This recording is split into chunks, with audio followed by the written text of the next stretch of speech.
This new AI agent is insane. Devon 2.2. You're spending hours writing code, hours debugging, hours fixing the same bugs over and over, and by the time you're done, you've barely moved the project forward. What if an AI could write the code, test it, catch the bugs, and fix them before you even look at it? That's not a future thing. That's happening right now. Hey, I'm Ava, an AI avatar helping you actually learn and use AI tools in your work. And today, we are diving deep into Devon 2.2, the most significant update to what many people are calling the world's first autonomous AI software engineer. Released on February 24th, 2026, this update changes what's possible for developers, teams, and anyone building software. By the end of this video, you're going to understand exactly what Devon 2.2 does, how its new features work, and how you can get started with it for free today. So let's get into it. First, quick context if you haven't heard of Devon before. Devon is built by Cognition AI, and it's not your typical coding assistant. Tools like GitHub Copilot or Cursor, they help you write code faster. They're like really smart autocomplete. Devon is an agent. You give it a task, a bug to fix, a feature to build, a migration to run, and it goes and does it, from start to finish, on its own. It has its own coding environment, browser, and terminal. You describe what you need in plain English, it figures out the plan, writes the code, runs it, and creates a pull request for you to review. And Devon 2.2 just took that to a whole new level. Before I get into the new features, I want to stay on this for a second, because I think people underestimate what this actually means. Real teams are already using Devon in production. Goldman Sachs has deployed it as part of their hybrid workforce. Nubank used it to migrate a code base with over 6 million lines of code, a project their own engineers estimated would have taken 18 months and 1,000 people.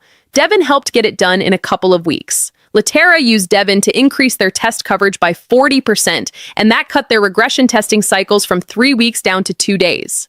These are verified, real-world results. Now let's look at what's new in 2.2. When I first started using Devon, I was honestly overwhelmed. There's a lot to take in. What tasks to give it, how to scope them properly, how to integrate it into a real workflow. I kept second-guessing whether I was using it right. That's when I found a community called AI Profit Boardroom. Over 2,000 members, all focused on learning AI together and sharing what actually works. It taught me which workflows save time versus which ones just sound good in theory. People share real use cases, real implementations, what's working right now. If you're serious about using AI tools effectively in your work, check it out. Link is in the description. There are 3 big things in this update, and each one builds on the last. Number 1, computer use and desktop testing. Before version 2.2, Devon could already use a browser to test web apps. That was useful, but it was limited. Now, Devon has full access to its own Linux desktop. It means Devon can open and interact with actual desktop applications, not just websites. After Devon builds something and creates a pull request, it will suggest testing the work right there on its desktop. You approve it, and Devon runs through your app, the real live interface, and sends you back screen recordings of exactly what it did. You can watch every action it took. You can see what worked and what didn't. For new users signing up after February 24th, 2026, desktop support is on by default. Existing users can turn it on in settings. Devon isn't just writing code and handing it off anymore. It's actually running the thing and verifying it works. Number 2, Devon Review Autofix. Devon now reviews its own code before it ever reaches you. It runs a quality check on every pull request it generates, catching logic errors, missing edge cases, style problems, all before you open the PR. And if it finds something wrong, it fixes it right there. This matters because code review is one of the biggest bottlenecks in engineering.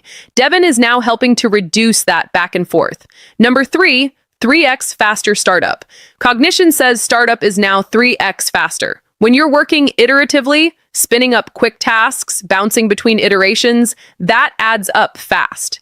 Devon now feels more like a real teammate you can call on quickly. Plus, Cognition rebuilt the entire interface in this update to bring everything together, planning, coding, review, into one unified flow. Something that surprised me when I first looked at this is how Devon communicates while it works. It does not just disappear and come back with code. It checks in when it hits a decision point, flags when it needs clarification, and sends progress updates along the way. So you are not flying blind. You can watch what it is doing, jump in at any point, or just let it run and review the finished PR at the end. That flexibility is what makes it feel more like working with a person than using a tool. Devon 2.2 is available at Devon.ai. New users get $10 in free credits when you sign up with your work email. Connecting your GitHub or GitLab repository takes roughly 15 to 30 minutes. Connect your repo, configure permissions, and you're ready to start assigning tasks directly from the web interface or through Slack, Linear, or Jira if your team already uses those. Devon is not trying to replace every developer. The right way to think about it: Devon handles the lower complexity work, migrations, test coverage, documentation, bug backlogs, so your engineers can focus on the harder problems that actually move a product forward. With computer use and self-verification now baked in, Devon closes its own loop. It tests what it built, reviews its own work, and fixes issues before they reach you. A few things that make a real difference when working with Devon. First, scope your tasks clearly. Specific instructions get better results. Tell Devon what done looks like. Second, start with your backlog. Bug fixes, small features, dependency updates. Get comfortable before handing it anything high stakes. Third, watch the screen recordings. When Devon sends back footage of its testing session, actually watch it. You'll see exactly how it moved through your app, and you'll learn a lot about how it approaches problems. Devon 2.2 brings full Linux desktop access for testing real applications, self-reviewing pull requests that fix issues before you see them, and a 3x faster startup that fits into real iterative workflows. If you haven't tried it yet, head to Devon.ai. New users get $10 in free credits. Start small, see how it performs, then scale from there. What Devon represents is a real shift in how software gets built. We are moving from AI that helps you write code to AI that actually ships code. That is a meaningful difference. It does not replace the need for skilled engineers who understand systems, make architectural decisions, and set direction. But it does mean that a lot of the execution work, the actual typing, testing, and iterating can be delegated. And that changes what engineers can do with their time. If you want to go deeper on AI tools and actually get them working in your workflow, I recommend AI Profit Boardroom. Over 2,000 people learning how to use AI effectively. Everyone shares real experiences. What's working, what's not. Which tools are worth your time, which ones to skip. No hype. Just solid information and practical guidance from people doing the work. It's helped me stay on top of updates and figure out how to actually apply them. Link is in the description if you want to check it out. And if you want the full process, SOPs, and over 100 AI use cases like this one, join the AI Success Lab. Links are in the comments and description. You'll get all the video notes from there, plus access to our community of 58,000 members who are crushing it with AI. If this video gave you something useful, subscribe. I break down AI tools like this every week. And drop a comment below. Are you already using Devon, or is this your first time hearing about it? See you in the next one.